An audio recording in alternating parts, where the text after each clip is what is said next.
Welcome to Smart Skill Hub SolidWorks tutorial. আজকের টিউটোরিয়ালে আমরা দেখব SolidWorks Sketch কমান্ডের Offset Entities Tools. তো আমার একটি স্কেচ অলরেডি ফ্রন্ট প্লেনে নেওয়া আছে।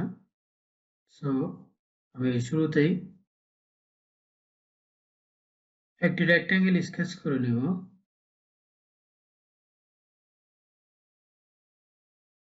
ওকে, ডাইমেনশনিং করার প্রয়োজন নেই। নাও সিলেক্ট অফসেট এন্টিটিস। এখানে বেশ কিছু অপশন আমরা দেখতে পাচ্ছি। আমরা একে একে দেখব কোন অপশনের কি কাজ হয়। সো শুরুতে রয়েছে প্যারামিটারস। আবার এখানে ডাইমেনশনটা প্যারামিটারস এর মধ্যে ডাইমেনশনটা কত থাকবে। সাপোজ আমি 5 mm অফসেট করব, তাহলে আমার ডাইমেনশন থাকবে হচ্ছে 5। এর ডাইমেনশন যদি এগুলো মার্ক করা থাকে তাহলে আমি অফসেট করার পরে ডাইমেনশনটি অটোমেটিক শো করবে। যেমন আমি লাইনটিকে সিলেক্ট করার পর একটি অফসেট এন্টিটিস ক্রিয়েট হয়েছে, চারপাশে ইয়েলো কালারের লাইন দেখা যাচ্ছে। এর ডাইমেনশন সিলেক্ট করে দিলাম, তাহলে এখানে অটোমেটিক ডাইমেনশনটি চলে এসেছে।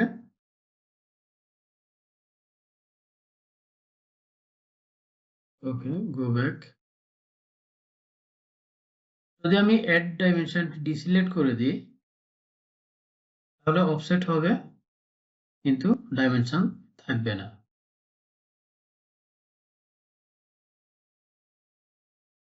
ওকে, ক্লিক अगेन। এরপর আমরা দেখব রিভার্স। রিভার্স হচ্ছে আমি অফসেটটা, সাপোজ আমি অফসেটটা করতে যাচ্ছি ইনসাইডে, কিন্তু এখন আমার অফসেটটি দেখাচ্ছে আউটসাইডে। সো আমি কি করব, রিভার্স মার্ক করে দিব। দ্যাট মিন্স হচ্ছে অফসেটের ডিরেকশনটি চেঞ্জ করার জন্য আমরা রিভার্স ইউজ করি। রিভার্স জাস্ট অফসেটের ডিরেকশনটি চেঞ্জ করবে। Select chain. সিলেক্ট চেইন যখন সিলেক্ট করা ছিল তখন সবগুলো লাইন এক লিখেই সিলেক্ট হয়ে গিয়েছে, অর্থাৎ আমি একটা লাইন সিলেক্ট করেছি, সবগুলো লাইন অফসেট হয়েছে।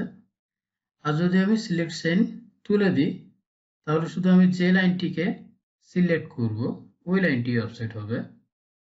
দেখেন, আমাকে একটি একটি করে সবগুলো লাইন সিলেক্ট করতে হচ্ছে। আর যদি সিলেক্ট চেইন মার্ক করা থাকে তাহলে আমি একটি লাইন সিলেক্ট করব, সবগুলো লাইন অটোমেটিক সিলেক্ট হয়ে যাবে। সো আমি এগুলো अगेन ডিসিলেক্ট করে দিচ্ছি। তাহলে সিলেক্ট চেইনের কাজ হচ্ছে, যেমন সিলেক্ট চেইন আমি মার্ক করে দিলাম, যে কোনো একটি লাইন সিলেক্ট করলাম, ওই লাইনের সাথে সবগুলো লাইন সিলেক্ট হয়ে যাবে, অর্থাৎ পুরো চেইনটি সিলেক্ট হয়ে যাবে। অবশ্যই একটি লাইন আরেকটি লাইনের সাথে কোইনসিডেন্ট থাকতে হবে। দেন বাইডিরেকশনাল। বাইডিরেকশনাল মিন্স দুই দিকেই অফসেট হবে, অর্থাৎ আমার যে বেস জিওমেট্রিটা থাকবে, বেস জিওমেট্রির ইনসাইডে অফসেট হবে, আউটসাইডে অফসেট হবে। আমি যদি ডাইমেনশন একটু কমিয়ে দিই 2.5, ওকে, তাহলে বাইডিরেকশনাল মিন্স অফসেট ইনসাইডেও হবে আউটসাইডেও হবে যদি আমি সিলেক্ট করে দিই। আর ডিসিলেক্ট থাকলে যে কোনো এক পাশে আমার ইচ্ছে মতো নিতে পারবো। দেন কনস্ট্রাকশন জিওমেট্রি। কনস্ট্রাকশন জিওমেট্রি হচ্ছে, এখানে দুটি অপশন দেখাচ্ছে, বেস জিওমেট্রি, অফসেট জিওমেট্রি। যদি বেস জিওমেট্রিকে আমরা কনস্ট্রাকশন জিওমেট্রি হিসেবে নিতে চাই তাহলে আমি বেস জিওমেট্রিটাকে সিলেক্ট করে দিলাম, অর্থাৎ আমার মূল যে জিওমেট্রি থেকে আমি অফসেটটা নিচ্ছি ওই মূল জিওমেট্রিটা হয়ে যাবে একটি কনস্ট্রাকশন জিওমেট্রি, অর্থাৎ কনস্ট্রাকশন লাইন আকারে দেখাবে সবগুলো। এটি সলিডওয়ার্কস এর 3D ক্রিয়েট করার ক্ষেত্রে আর কোনো ভূমিকা রাখবে না। আর বেস জিওমেট্রি তুলে দিয়ে যদি আমরা অফসেট জিওমেট্রিটাকে কনস্ট্রাকশন জিওমেট্রি রাখি, তাহলে দেখেন অফসেট জিওমেট্রিটা কনস্ট্রাকশন লাইন আকারে দেখাবে। সাপোজ আমি বাই ডিরেকশনাল অফসেট করলাম এবং মাঝখানে জিওমেট্রিটাকে কনস্ট্রাকশন জিওমেট্রি করে দিব। ওকে, সো বেস জিওমেট্রিটাকে কনস্ট্রাকশন জিওমেট্রি হিসেবে রাখলাম, দেন ক্লিক ওকে। তাহলে দেখা যাচ্ছে আমার মূল যে জিওমেট্রিটা, যে জিওমেট্রি থেকে আমি অফসেট করেছি, ওই জিওমেট্রিটা কনস্ট্রাকশন লাইন হয়ে গেছে। সো আমরা যদি এটাকে আবার চেঞ্জ করতে যাই, দিলাম আবার অফসেট এন্টিটিস। এবার আমি দিব অফসেট জিওমেট্রিটাকে আমি কনস্ট্রাকশন করব।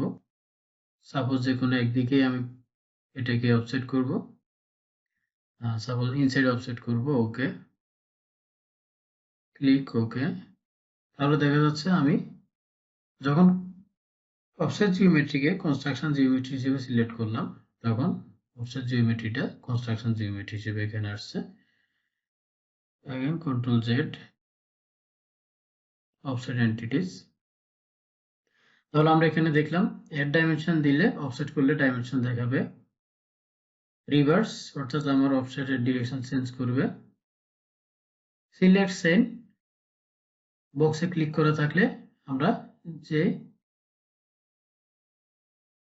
কোনো একটি লাইনকে সিলেক্ট করলেই পুরো জিওমেট্রি সবগুলো লাইন সিলেক্ট হয়ে যাবে। আর যদি সিলেক্ট সেন তুলে দিই, তাহলে শুধু যে লাইনটাকে সিলেক্ট করব ওই লাইনটিই সিলেক্ট হবে। ওকে, বাইডিরেকশনাল মিন্স বোথ সাইডে। এন্ড ক্যাপ আমরা একটু পরেই দেখব। কনস্ট্রাকশন জিওমেট্রি অর্থাৎ বেস জিওমেট্রিকে আমি কনস্ট্রাকশন হিসেবে রাখতে চাইলে বেস জিওমেট্রিকে রাখবো, অফসেটকে রাখতে চাইলে অফসেট জিওমেট্রিকে কনস্ট্রাকশন হিসেবে রাখবো, না হলে একটিও রাখবো না। আমার choice, click okay. Okay, so এখন আমি সাপোজ আমি মাঝখানের এই লাইনগুলো ইরেজ করে দিব, ট্রিম করে। ওকে, ক্লিক ওকে, দেন ক্লিক এগেইন অফসেট। এখন আমরা দেখব ক্যাপ হ্যান্ডস এর বিষয়টি। আমরা সিলেক্ট করলাম, সাপোজ সিলেক্ট চেইন আকারে থাকবে, তাহলে একটি লাইন সিলেক্ট করলে দুটি লাইনই সিলেক্ট হয়ে যাবে, এই লাইন এবং এই লাইনটি।